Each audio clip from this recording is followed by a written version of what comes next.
ஹீரோவோட அப்பா ஆக்சிடென்ட்டாக இறந்ததுக்கப்புறம் அனாதையாக இருந்த ஹீரோவை ரோட்டு கடையில் இருக்க பெரியவர் தான் எடுத்து வளர்த்துருப்பாரு. இதனால ஹீரோ அவங்க லாரியில் வந்து 2 பேர் இறந்து போனதுக்கப்புறம் அந்த குழந்தைய எடுத்துக்கிட்டு யாருக்கிட்ட கொடுக்குறது தெரியாமல் சுற்றிக்கிட்டு இருக்கான். ஹீரோவை போலீஸ் மடக்கும் போது கூட மஸ்தன்ட்டு சொல்லிடுறான், லாரியில் இருக்க குழந்தை வந்து அவரோட குழந்தை தான், ஒய்ஃப் இறந்ததுக்கப்புறம் அவர் தான் பார்த்துக்கிறாருன்னு ஃபீல் பண்ணி சொன்ன உடனே போலீஸும் ஹீரோவை கட்டி பிடிச்சி விட்டுடுறாங்க.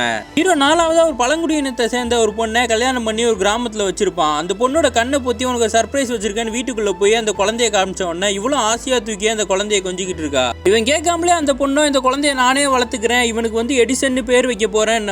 அவன் கேட்கறான், நான் முஸ்லீம் ஆச்சே, கிறிஸ்டின்ல பேர் வைக்கிறேன்னும் போது அவ சொல்றா, நான் கூட தான் ஹிந்து, இந்த குழந்தை எப்படி வேணா வளரட்டும், நம்ம 2 பேரும் அப்படியே லவ் பண்ணணும்னு சொல்லி ஃபீல் பண்றா. அப்ப ஹீரோட 3வது ஒய்ஃபை காட்டுறாங்க. அவங்க சொல்றாங்க அவங்க அப்பா கிட்ட, எனக்கு குழந்தை இருந்து இறந்து போனதுக்காக என் குழந்தை இருக்கிற மாதிரியே எனக்கு கனவுலலாம் வரும், அதுக்காக என் புருஷன் நேற்று கொண்டு அந்த குழந்தைய கூட இல்லைன்னு சொல்லி என்கிட்ட ஏமாத்தாதீங்க அப்படின்னு சொல்றாங்க. அவங்களும் ஹீரோக்கு ஃபோனை பண்றாங்க. என்னமோ சமாளிக்க பார்க்குறான். அப்போ சொல்றாங்க, நேற்று ஒரு குழந்தைய கொண்டு வந்தீங்கல்ல, அந்த விஷயம் எனக்கு தெரியும், அந்த குழந்தைய இங்கேயே எடுத்துட்டு வாங்க, நம்ம வளர்த்துக்கலாம் அப்படின்றாங்க. ஆனால் இவரே வந்து இந்த குழந்தைய இந்த பழங்குடியின பொண்ணுகிட்ட கொடுத்ததுனால அவங்க அட்டாச் ஆயிட்டாங்க. இப்போ என்ன பண்ணுறதுன்னு தெரியாமல் ஹீரோ முழிச்சுக்கிட்டு இருக்கான்.